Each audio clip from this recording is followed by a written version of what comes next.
Bonjour à toutes et à tous, aujourd'hui on se retrouve pour une nouvelle vidéo dans laquelle on va évoquer le sujet les randonnées avec les chiens en période de chasse. Donc avant de commencer cette vidéo, je tiens à préciser qu'elle n'a pas pour but de dire si on est pour ou contre la chasse. Elle est là pour informer et surtout pour prévenir pour que les randonnées qu'on fasse avec notre chien se passent bien pendant cette période. Donc voici mes petits conseils.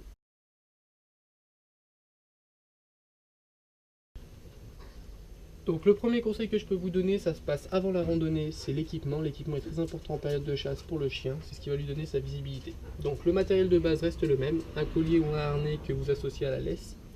C'est ce qu'on va rajouter qui est important. Donc moi, ce que je rajoute, c'est le harnais fluo au chien. Donc comme les chasseurs utilisent pour se voir entre eux, nous on utilise ça pour que le chien soit visible dans la forêt. Vous pouvez aussi également ajouter un grelot qui permettra d'entendre votre chien quand il arrive. Les chasseurs seront prévenus. Les chasseurs équipent également leurs chiens de ce système-là. Mon deuxième conseil est l'information. S'informer est très important. En outre, il s'agit de savoir quand la chasse commence, combien de temps elle dure, quels sont les jours de chasse et quelles sont les heures de chasse. Toutes ces informations sont disponibles à la mairie de votre commune ou en appelant directement la Fédération française de chasse de votre région. Cela vous permettra de choisir les endroits et les zones à éviter en période de chasse. Allez, viens!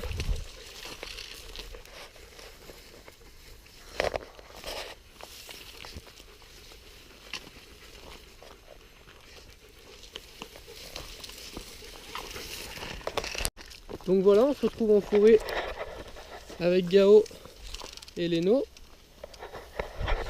Donc juste pour vous dire qu'également l'équipement pour nous est également très important, on peut voir que j'ai mis le gilet jaune, donc qui permet également la visibilité pour nos randonnées.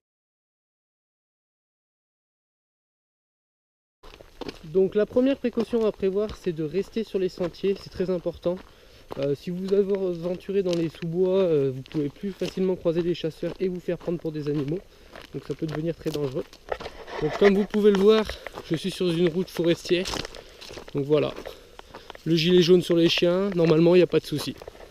La deuxième précaution que je recommande, c'est de garder son chien toujours en laisse.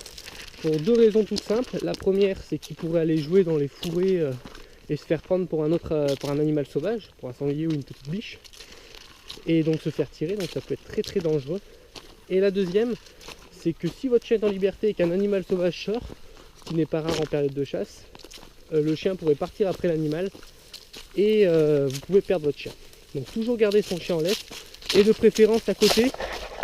C'est vrai que moi je les laisse aller à 8 mètres parce que c'est le moment où ils s'amusent, où ils vont gratter dans les fourrés. Voilà, et puis je sais qu'ici ça ne risque pas grand chose. La troisième précaution que je recommande, ça peut être un peu idiot mais c'est de faire du bruit, d'amplifier le son de votre voix quand vous appelez votre chien. Voilà, ça permet aux chasseurs de savoir que vous êtes là, donc et de les alerter. Ils feront plus attention. La quatrième et dernière précaution, c'est si vous croisez un chasseur, que faire? Très simplement, il faut aller voir le chasseur, ne pas avoir peur, ils ne sont pas tous mauvais, ils vous engueuleront pas. Au contraire, ils vont pouvoir prévenir leurs camarades qui sont en train de chasser que vous êtes là avec des chiens, et puis ils pourront également vous conseiller où ils sont en train de chasser, donc où les endroits à ne pas passer. Voilà.